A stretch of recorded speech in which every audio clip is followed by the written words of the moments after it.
Large-scale projects are very complex. Similar to large-scale event organizations, they operate in a time-pressured environment with multiple internal and external teams. Unfortunately, ladies and gentlemen, they suffer some of the same stuff that happens when it comes to collaboration and problem solving on internal as well as external teams.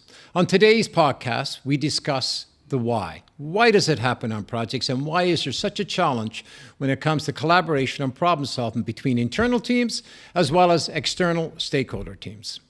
Welcome back to the Event Teaming Podcast, where we discuss the mechanics behind of how bringing an entire ecosystems of teams together to plan and execute medium to large scale events and projects and deliver amazing results.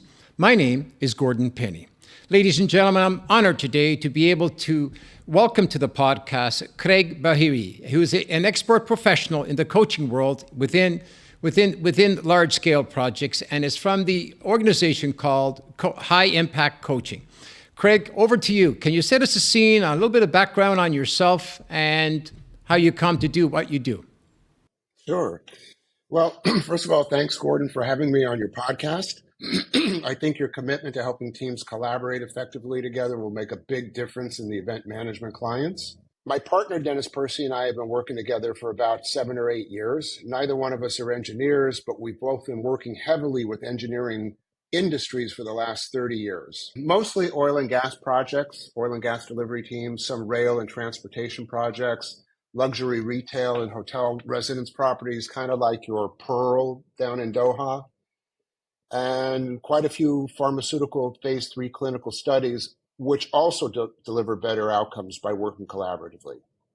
So lots of industries, same commitment between them, which is how do we get collaborative where we're normally working in silos? So to us, collaboration is utilizing teams' collective brain power to develop real creative solutions together rather than your traditional, I'll work my patch, and when I'm done, I'll throw it over the fence to you and you work your patch approach, which is real common. So we've done this in 16 countries, 16 different ethnicities and cultures. And since our work focuses on the human side or the human factors of performance, and most people around the world share very similar standard equipment that makes them human, it seems to fit and make a positive difference in many cultures. We've never found one that it didn't work in. Craig, in your experience, where does it usually start? Is it at the beginning? Is the beginning where it starts, or is it at the during the planning stage of the project itself? Where does the collaboration and the communication begin to become an issue? Well, first of all, it's always best to do it at the beginning of the project. It's always best to decide we want to run this project as a collaborative effort because we believe that's going to give us better project outcomes. But a little bit later on, I'll share why that normally doesn't happen. Yet you still can create collaborative interventions when projects are not going in the right direction and they're desperate to turn them around. So let me just set the scene a little bit here for about a minute. We're talking about the benefits of collaborating on projects. It's obvious projects are built by people, by human beings. Yet, if you look, most project management is focused on technical, resourcing, structural, and the KRA side of the equation. Yeah. All of which are vital and really important. However, the reality today is 65% of global FID, post-FID projects are late and over budget. Wow, 65%. Awesome. Yeah. So I'm going to give you a little bit from IPA, which is International Project Auditors, PMI, Project Management Institute, Ernst & Young, and Offshore Technology. Here's what they said. We know that over 60% of the factors that make a project successful do not relate to technical content. They relate to behavior, the human factors that drive individuals' actions, decisions, and performance. And of 65% of project failures were due to soft aspects like personnel issues, mindset, project culture, communication. How much did you say that again? 65%.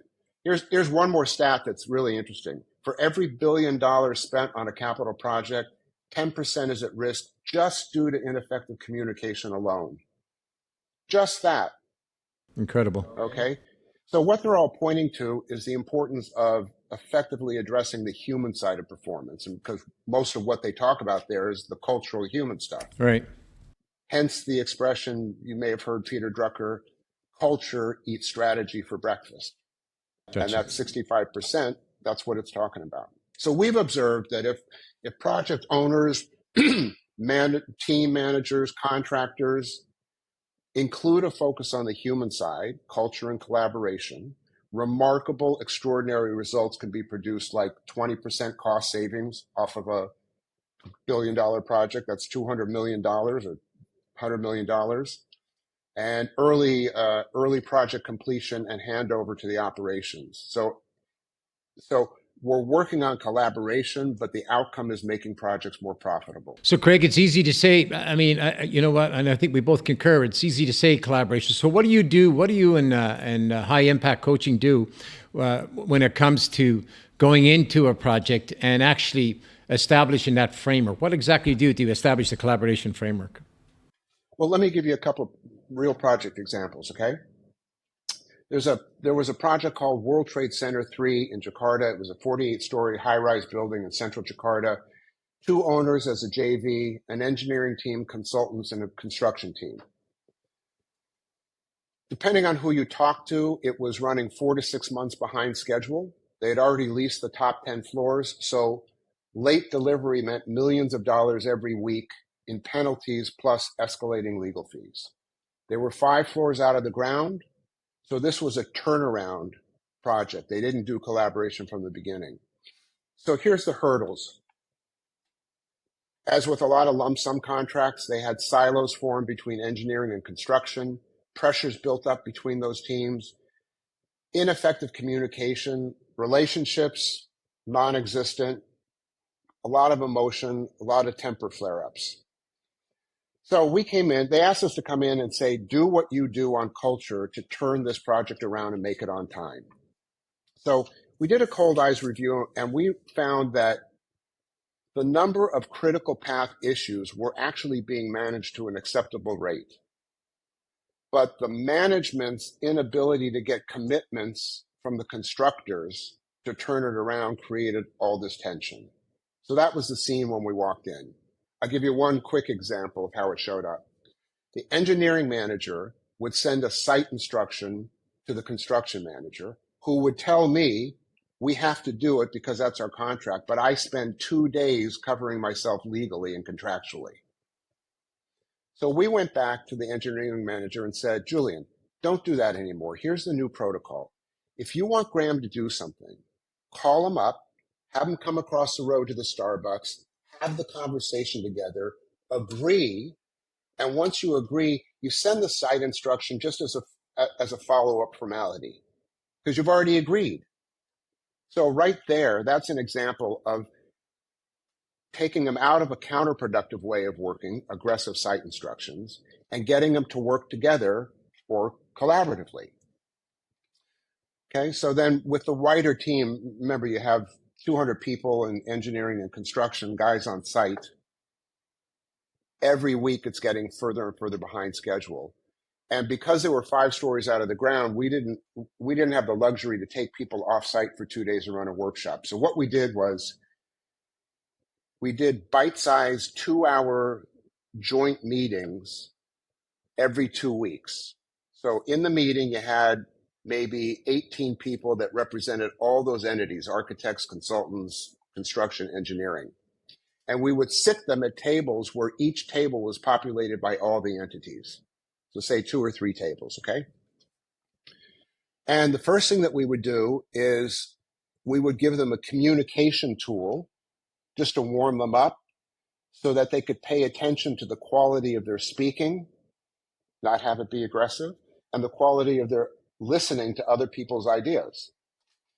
Okay, so the first discussion they had was, what has been accomplished the last the last 30 and 60 days, what does the team actually accomplish? You know, Craig, just to interject there, what I like about what you've done in the first part, you're actually creating the ground rules for the rules of engagement for behavior and communication.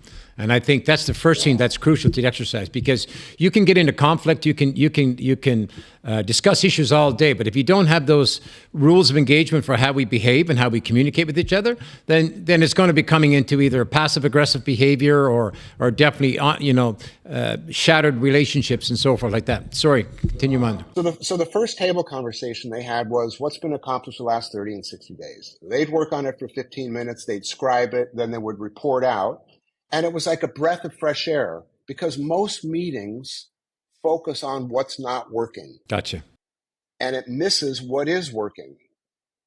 So yes, we're behind schedule, but here's what's being accomplished at the same time. So the point was a reality, a check on what's being accomplished. And the other point was to presence the experience of accomplishment, because it's way easier to work with people if they're present to that context than if they're present to being beat up for failing context. Understood. Second table conversation was, okay, given where you are, what's predictable over the next 60 days?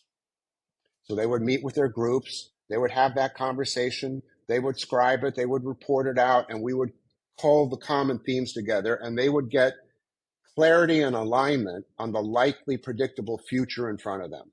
If we keep doing it this way, here's where we're likely to end up. Cool? Uh-huh. The third round was, what would you be willing to commit to beyond what's predictable? So anything is fair game. Anything that's worthwhile, it would make a positive difference. You would grow by taking it on. You might not know how to do it, but you're willing to take it on. They work at their tables for 15, 20 minutes, and we got loads of ideas, like a whole new round of possibilities that they had never considered before.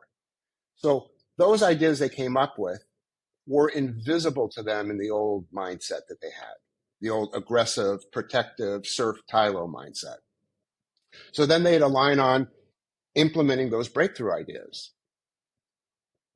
And then the bottom line is they removed the 6-month delay and handed over the keys to the tenant on the day, December 21st of that year. 0 penalties, 0 legal escalations.